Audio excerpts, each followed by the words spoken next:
అందరికీ నమస్కారం. నా పేరు చివుకుల దుర్గాప్రసాద్ శాస్త్రి, బాపట్ల జిల్లా, బాపట్ల.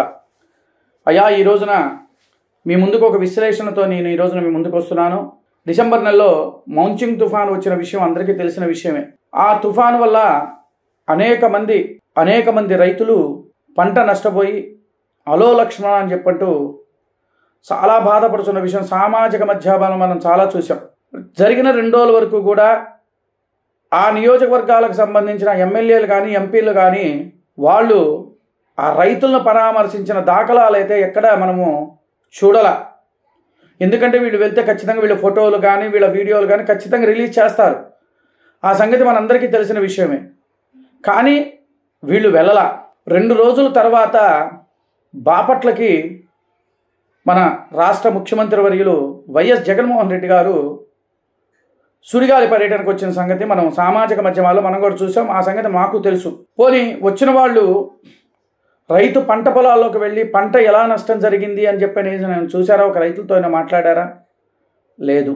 ఒక స్టేజీ కట్టించుకొని దాని మీద ఒక రెడ్ కార్పెట్ వేయించుకొని చుట్టూరా భారీ గేట్లు కట్టించుకొని ఏదో అలా నేను వచ్చాను చూశాను అని అన్నారే తప్ప దాని గురించి రైతులతో మాట్లాడిన దాఖలాలు అయితే ఎక్కడ మేము చూడలా. ఆ సంబంధిత అధికారులు ఎవరో చెప్పడం, ఆయన వినటం, సరేనంటాం, వెళ్ళిపోవటం. మేము రైతును ఆదుకుంటాము, మేము రైతుకి మేము మేలు చేస్తాము అని చెప్పి 2 నెలలైనా కూడా రైతులకి ఈరోజు వరకు కూడా వాళ్ళ ఖాతాల్లో డబ్బులు మాత్రం వేయలేదు. ఒక పక్క వాళ్ళు పంట నష్టపోయి ఈ సంక్రాంతికి ప్రతి రైతు కూడా కొత్త ధాన్యంతో పొంగళ్ళు పెట్టుకుంటారు. కానీ ఈ సంవత్సరము రైతులకి బాగా అపారమైన నష్టం జరిగింది. వాళ్ళు బాగా దెబ్బతిన్నారు.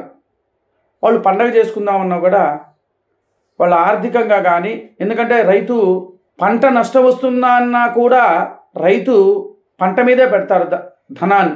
పాపం వాళ్ళకి డబ్బులు లేక వాళ్ళు ఇబ్బంది పడుతూ వాళ్ళు సంబరాలు వాళ్ళు చేసుకోలేని పరిస్థితి. ఈ రాష్ట్ర ప్రభుత్వం ఏం చేసింది? మేము ఆదుకుంటామని చెప్పి ఇప్పటి వరకు కూడా రైతు ఖాతాల్లో డబ్బులు జమ చేయకపోవటం చాలా హాస్యాస్పదంగా ఉన్నది. కానీ వీళ్ళు మాత్రము సంబరాలు చేసుకోవడానికి మాత్రం చాలా డబ్బులు మాత్రం బ్రహ్మాండంగా వచ్చినాయి. ఇంటి దగ్గర సెట్టింగులు పెట్టుకొని వేసుకోవడానికి కానీ, నమూనాలు చిత్రీకరించుకొని ఇంట్లో కోట్ల రూపాయలు ఖర్చు పెట్టుకోవడానికి వీళ్ళకి డబ్బు వస్తుంది. చిందులు వేయడానికి డబ్బు వస్తుంది. పబ్బుల్లో డ్యాన్సులు వేయడానికి ఖర్చు పెట్టడానికి అయితే డబ్బులు వస్తాయి. అన్నిటికీ బాగానే వస్తాయి. కోడి పంద్యాలకు వస్తాయి డబ్బులు, అన్నిటికీ వస్తాయి డబ్బులు. కానీ వీళ్ళకి కనీసం వీళ్ళకి రావట్ల. రైతుకు డబ్బులు వెయ్యాలి అనే ఆలోచన వీళ్ళకి రాలా.